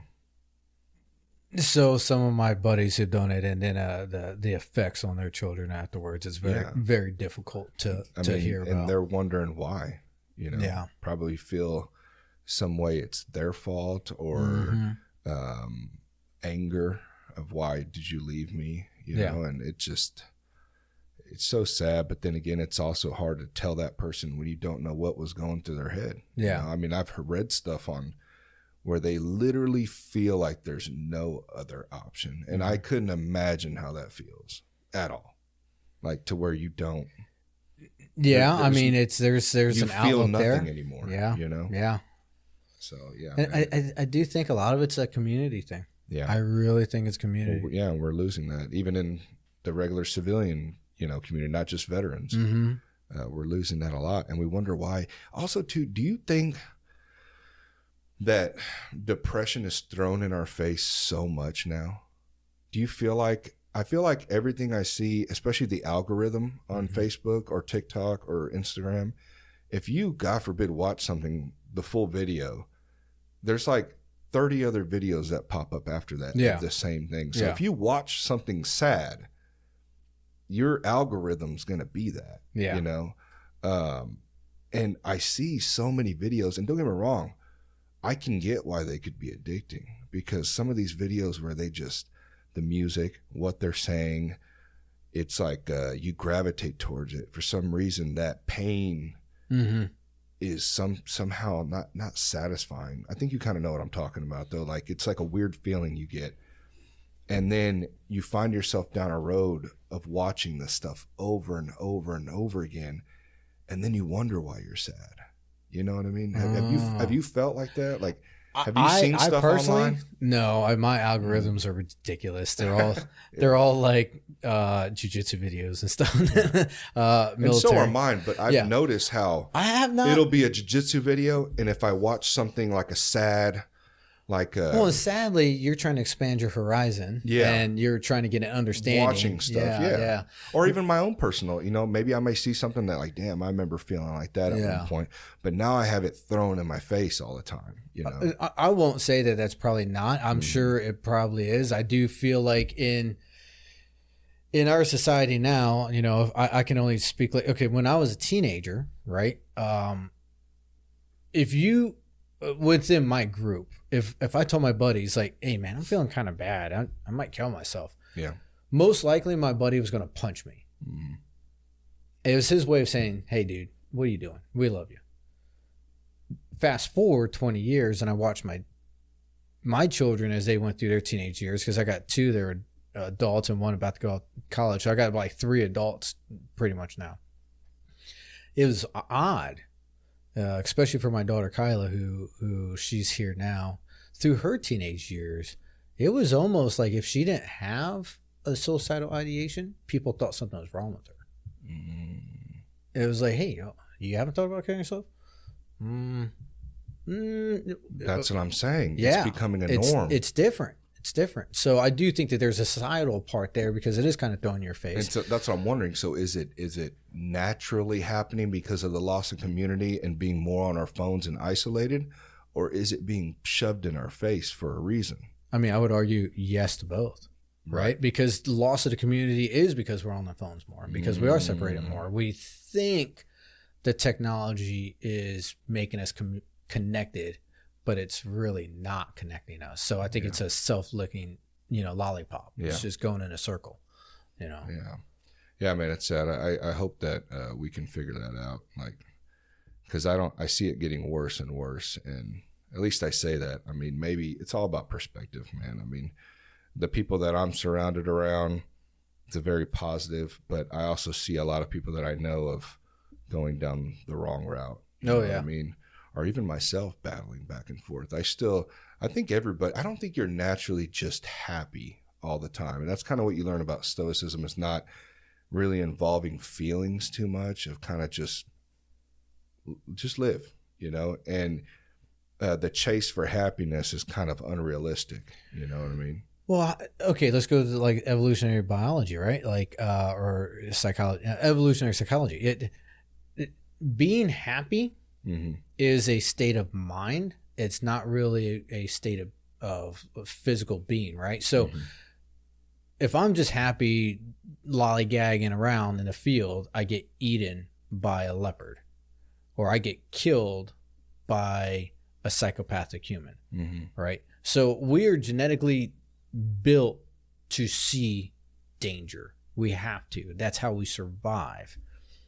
Our society is I don't have to see danger if I don't want to. Technically, we're in the safest. If you ever read Steven Pinker, he has a great argument on we're the safest humans have ever been throughout human life. It may look bad because we watch the news and we're like, oh my God, there's this war, there's this war. What we don't have are tribes running around killing each other on, you know, everywhere. Yeah. So only 2 of your kids out of 5 surviving. Exactly. Yeah. You know, my wife does a lot Marcus of genealogy. Aurelius losing, how many kids did he lose? 7 kids? It was something ridiculous. Yeah. You know, and you know, you don't have yellow fever coming out and taking out your family. So we are living very nice lives. But evolutionarily, we haven't caught up. Our blood is still old. Our brains are still old. We have still portions of our brain that have lizard. They call it the lizard brain, right? So we are still genetically and evolutionary geared towards finding the bad because it keeps us alive. Always being happy is not the normal place. What makes us happy is duty, responsibility, purpose, that kind of stuff. Yeah. So it's very difficult. Yeah, man, it's crazy. I know you got to get out of here. Unfortunately, we weren't able to go on for 4 hours this time, or 3 hours. But I definitely want you on again. Yeah, because we're going to have to get to all the other topics. I think I got to number 5 on my list of 20. So it sounds like this is going to be a long-term, ongoing, a part 2 of 10 probably. And the next one, we'll have to structure the focus. Yeah. Because what's great is you're great at conversation. We have a lot in common. I tried. It's kind of early this morning. So, and I think that we just have so many areas we go to. I still feel a little half asleep, but I mean, I like that, man. You know, it's hard to stay geared.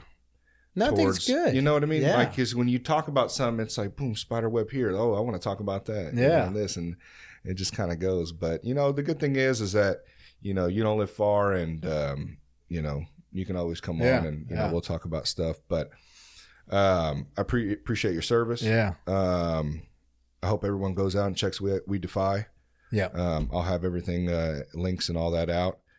And is there anything else you got coming up, or anything right you now? Want to talk about? Yeah. I don't have anything right now. You know, just living a retired life, huh? Just living a very happy, family focused life right now. That's about it. I really hope everybody gets a chance to do that. Not everybody does. That's why I say I was actually just telling my daughter this was a little piece of advice I'll leave you. I think is you have to focus and find, like, being happy or finding gratitude is something you do all the time. We're not built for it. So you have to focus, and it's like a workout. It's something you practice all the time. Yeah. So hopefully people will keep doing that. Find us on the mats. You'll eventually get it. Yeah. Yeah. It's not going to come to you. You have to work for it. Yeah. You know. Yeah. So, but all right. Well, man. Thanks for letting me on again. I might be a repeat customer. Yeah. Yeah. I appreciate it, man. I'll see you, brother. All right, buddy.